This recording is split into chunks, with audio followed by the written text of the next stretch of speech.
reçu de toi un monde nouveau. Un monde nouveau. Je viens de faire coller mon gâteau, j'ai perdu 3/4 d'heure. Mon voisin a une face de bœuf, puis en plus, personne m'a appelé aujourd'hui. Monde nouveau, parlez-moi-en de votre monde nouveau, là. Tania, un petit verre d'eau pour toi, ça va te faire du bien.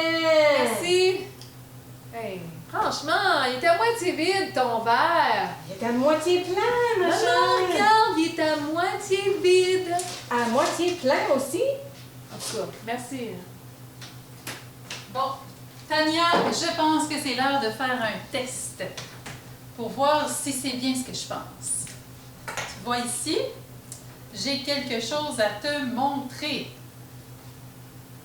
Faut que je mette ça au lavage, là. Je suis tout le temps en train de laver. Ça va bien aller, tu vas voir. Qu'est-ce que tu vois?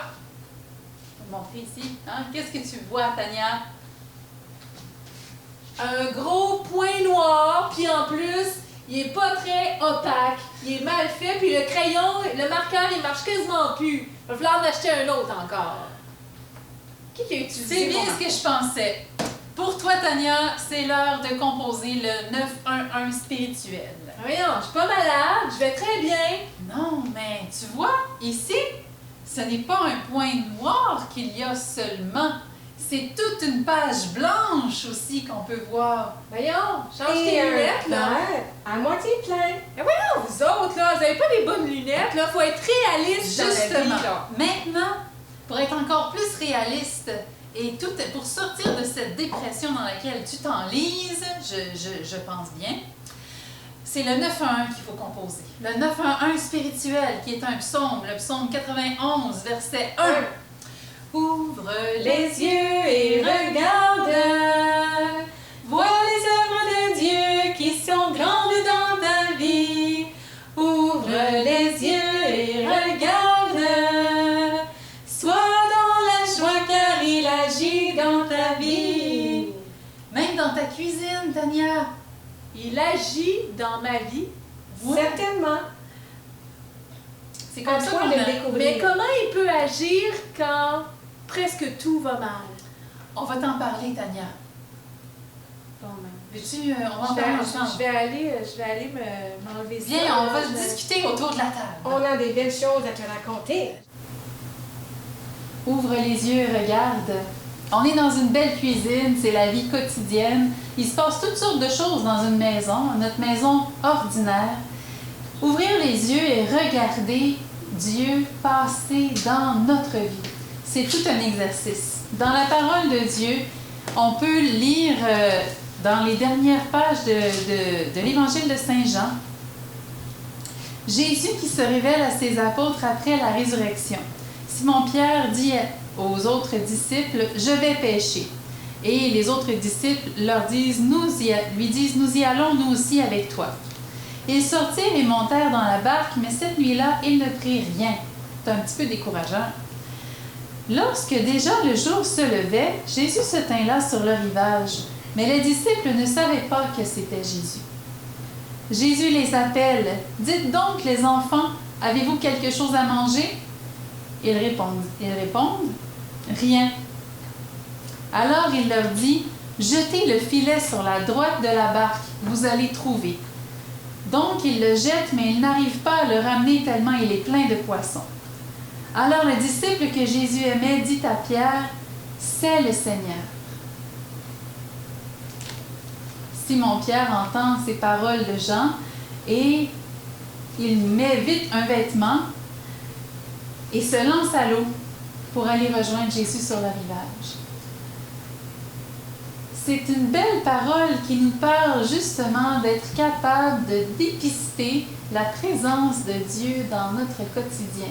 Quand tout semble mal aller, quand tout semble être déprimant ou décourageant, comme Tania tout à l'heure avec sa vaisselle et son gâteau brûlé, nous aussi on peut avoir ces moments de découragement, mais on peut aussi avoir un réflexe d'émerveillement, comme l'apôtre qui a dit « C'est le Seigneur ». Dans les événements contrariants, Jésus veut passer dans ma vie et me dire « T'as rien pris? Essaye de cette façon-là ou de cette façon-là. » Peut-être que je ne le découvrirai pas, je ne le reconnaîtrai pas du premier coup, mais quelqu'un, ou peut-être l'Esprit Saint va passer et va me dire, c'est le Seigneur qui vient d'agir pour toi. Et ce sera une pêche miraculeuse. Mes yeux vont s'ouvrir, nos yeux s'ouvriront devant les solutions qui se présentent à nous. Veux-tu essayer? Ça s'appelle l'émerveillothérapie.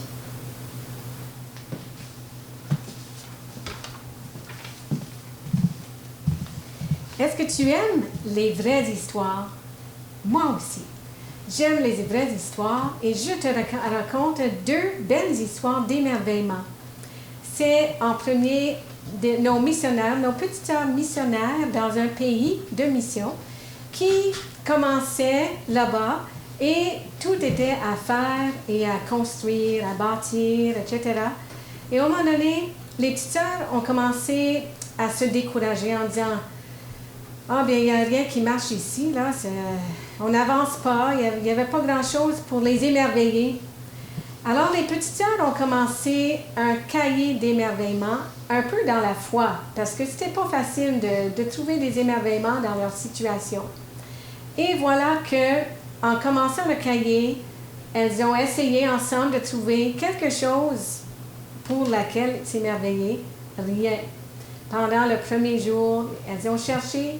Un deuxième jour, rien encore. Un troisième jour, rien encore. Et au moment donné, il y a une petite sœur qui a dit, « Bien, moi, j'ai vu une fleur pousser sur un tas de déchets, mais est-ce que c'est quelque chose? » Ça compte bien, pas.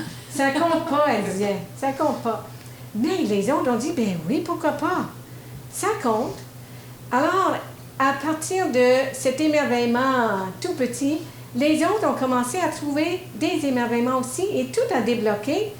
Et de plus en plus, elles trouvaient des émerveillements à écrire dans leur cahier d'émerveillement. Et elles étaient même rendues des fois à 20, 25 par jour à trouver. C'est extraordinaire. On a raconté cette histoire à des personnes, un couple ami. Et ce couple-là avait décidé de faire la même chose, de commencer à écrire des émerveillements sur leur calendrier. Eh bien, eux aussi, c'était ardu, hein? C'était pas évident. Un jour après l'autre, il n'y a pas grand-chose, je vois rien, pas grand-chose. Mais au moment donné, ça a débloqué. Et dans les toutes petites choses. Ils ont persévéré, hein, même le carré était vide, mais ils disaient on ne part pas du calendrier sans avoir écrit au moins une chose. Au moins une chose. Et à force d'écrire une chose sur le calendrier, bien, il y a une deuxième chose qui arrivait, troisième. Alors, c'est un exercice, l'émerveillement. Hein? C'est pour ça qu'on dit l'émerveillothérapie. S'entraîner à reconnaître, c'est le Seigneur qui passe même dans les choses ordinaires. Ordinaire, voilà. Mais c'est sûr que pour notre amie Tania, ça ne sera pas facile. L'émerveillothérapie, c'est pas facile pour nous de trouver des passages de Jésus quand c'est moins rose, quand c'est plus difficile. Mais en fait, il y a 3 choses qu'il faut se dire. La première chose à faire, c'est de mettre le piton à on, c'est-à-dire être présent, ouvrir les yeux du cœur, être attentif, à vouloir reconnaître Jésus passer. Si je suis comme ça en dedans, puis de toute façon, je ne serai pas disposée à reconnaître le Seigneur passer. Il faut s'entraîner à faire la lecture des événements. Je te raconte quelque chose qui nous est déjà arrivé. Un jour, j'étais dans un autre de nos foyers de famille, puis on voulait repartir. On était allé faire plusieurs jours au Nouveau-Brunswick, puis on voulait retourner dans notre mission, puis on avait des engagements. Et puis là, le matin, qu'on veut se servir de notre vanette, rien qui répond. Le moteur part pas. Les petits frères essayent des choses, rien, comme si elle est morte. Alors là, on fait remorquer la vanette au garage, puis le mécanicien dit « Heureusement que votre vanette n'est pas partie. » On a dit « Comment ça? » Il dit « Vos freins sont finis. » Finis. Et il dit « La première côte que vous auriez pris, vous auriez manqué de frein, vous auriez pu vous tuer. » Ça a été une bonne leçon, hein? Un événement contrariant, mais en fait, le Seigneur était là. C'est le Seigneur, il nous a sauvé la vie. Il a permis que la vanette ne parte pas. Mais combien de fois dans nos journées, il arrive des événements, même tout petits, hein? Mais tu sais, j'échappe quelque chose, finalement, je vois quelque chose d'autre que je cherchais. Bon, plein de petits événements. Le Seigneur travaille mieux que nous. C'est pour ça qu'on peut s'émerveiller. Deuxième chose aussi, c'est qu'on a droit à notre deuxième mouvement. C'est pas toujours facile, hein? C'est peut-être que mon premier mouvement, c'est de chialer, de voir juste le point noir ou le verre d'eau à moitié vide. Mais on peut se reprendre. Il faut s'entraîner à l'émerveillement. Bon là, j'ai encore raté mon gâteau, comme dirait Tania. Mais peut-être que, en fait, mon moule à gâteau, il avait besoin d'un bon nettoyage. Des petites choses comme ça. Puis, c'est comme une physiothérapie. Par exemple, quelqu'un qui a l'habitude de mal se tenir, ben, pour améliorer sa santé, il va falloir qu'il apprenne à mieux se tenir. Il ne pensera peut-être pas toute la journée, mais à chaque fois qu'il y pense, il va mieux s'asseoir, mieux se tenir. Puis, ça va devenir une seconde nature. Ça va devenir un réflexe. C'est ça, la thérapie. Alors là, c'est pas de la physiothérapie pour le corps, mais c'est de l'émerveillothérapie pour le muscle du cœur, pour le muscle de la présence, de la lecture des événements, le muscle de l'émerveillement. Puis quand on finit par reconnaître Jésus dans ce qui nous contrarie même, c'est là que, comme les apôtres, après la résurrection, on peut dire « C'est le Seigneur ». C'est ça notre joie. On reconnaît Jésus vivant, puis Jésus qui nous aime.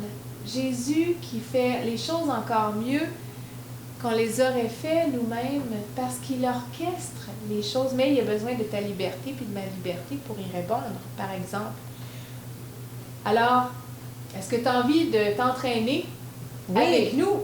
Esther, je pense que tu as des moyens à nous proposer.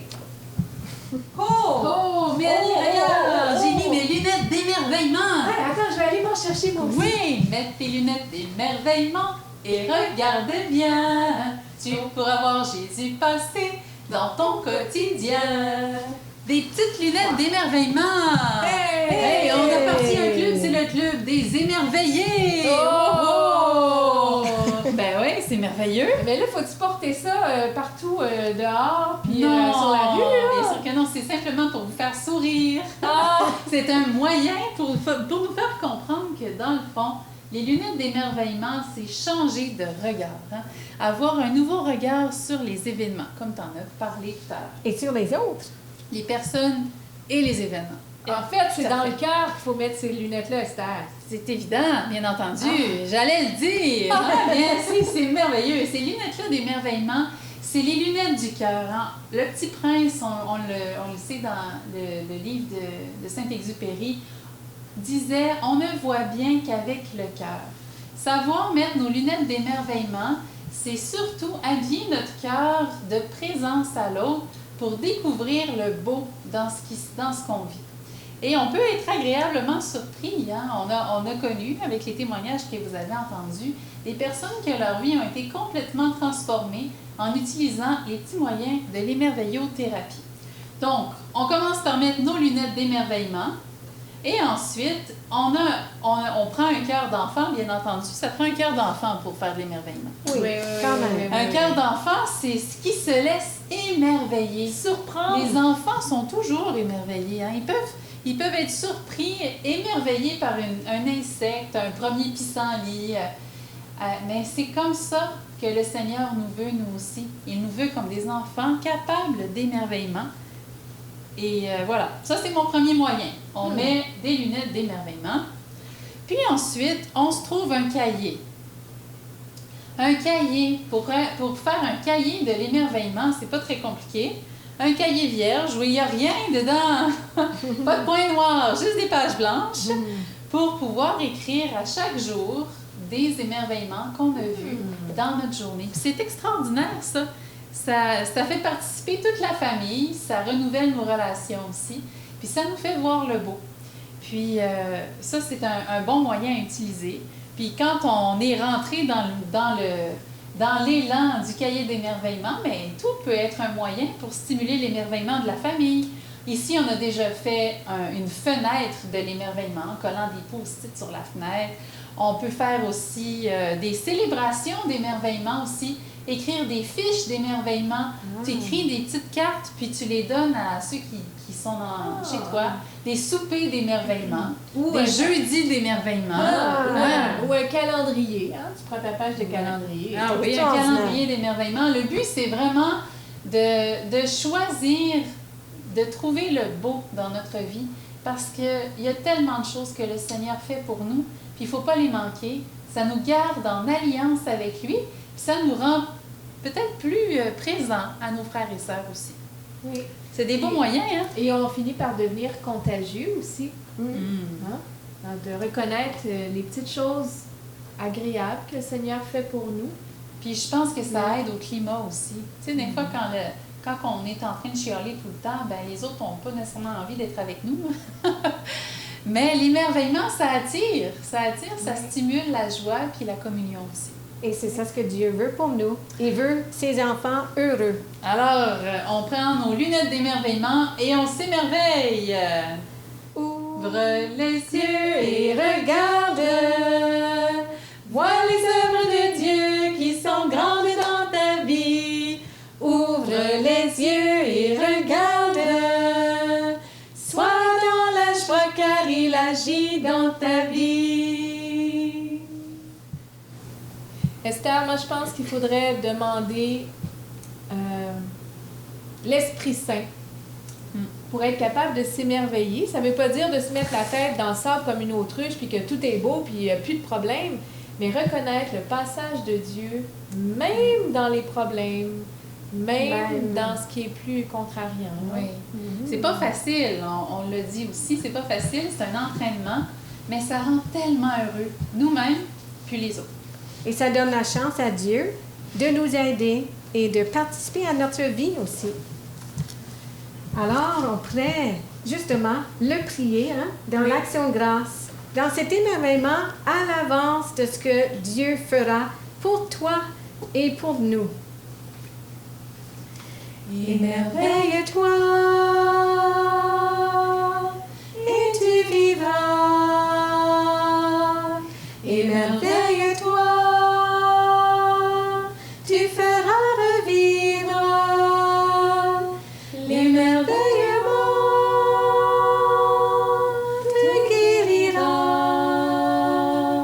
donne l'espérance. Émerveille-toi. Regarde bien ma création, elle est pour toi, oui, chante-la. Sois dans la joie et redis-moi,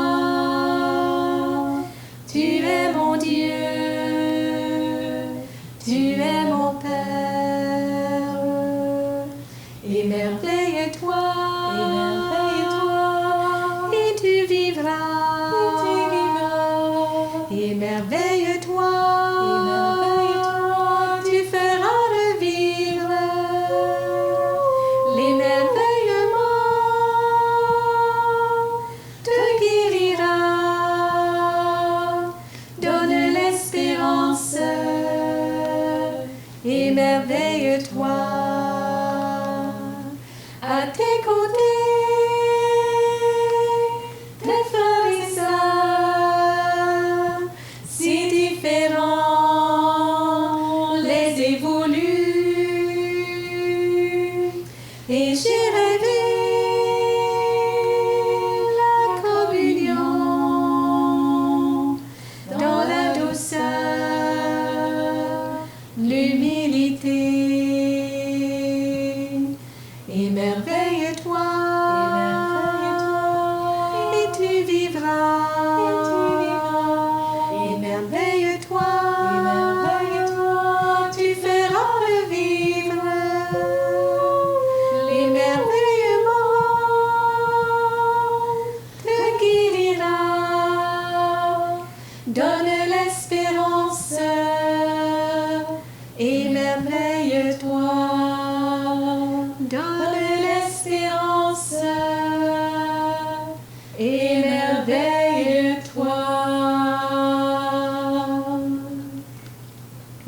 Seigneur, je veux te remercier de déposer en nos cœurs cette capacité d'émerveillement, capacité de pouvoir dire, c'est le Seigneur, c'est toi.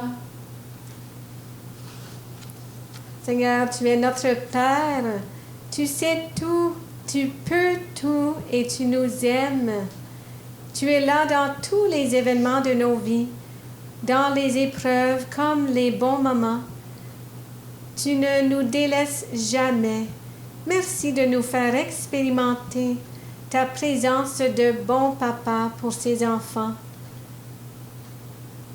Seigneur, qu'on l'expérimente tellement au fil des jours que tu es là, que tu es vivant, que tu nous aimes. Tu fais des pirouettes, Seigneur, sans cesse pour nous aider. Qu'on l'expérimente tellement qu'on cesse de douter de ton amour. Qu'on cesse de se méfier de toi, Seigneur. Parce que avec notre liberté, tu veux vraiment faire concourir à notre bien tout ce qui nous arrive, tout ce que tu permets. Tu es là, Seigneur, tu es vivant. Sois loué, Seigneur, pour nos frères et sœurs, toutes les personnes que tu mets sur notre chemin.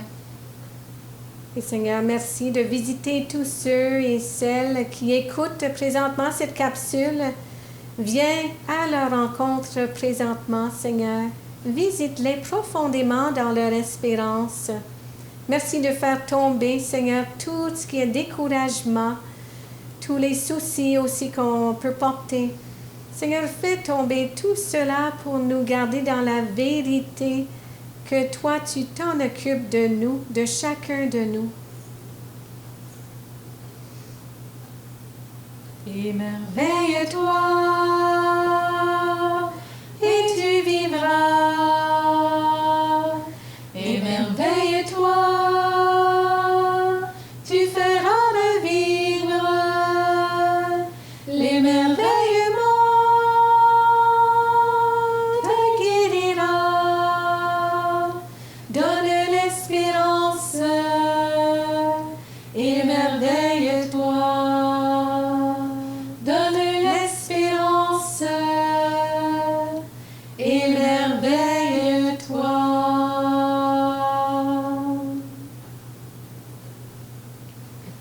Au nom du Père, et du Fils, et du Saint-Esprit. Amen.